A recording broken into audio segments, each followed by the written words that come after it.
নিদান কালের বান্ধব নবী তোমায় আমরা চিনলাম না, যাহার প্রেমে মজিয়াছেন পাক রব্বানা।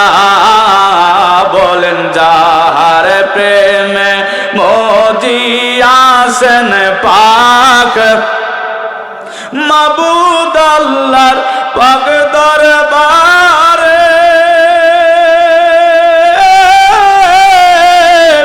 আদম শফি আরজ করে ও নামের সাথে নাম মিশাইছো, নামের সাথে নাম মিশাইছো কে গো তুমি কুঞ্জনা। যাহার প্রেমে মজিয়াছেন পাক রব্বানা। বলেন যাহার প্রেমে মজিয়াছেন পাক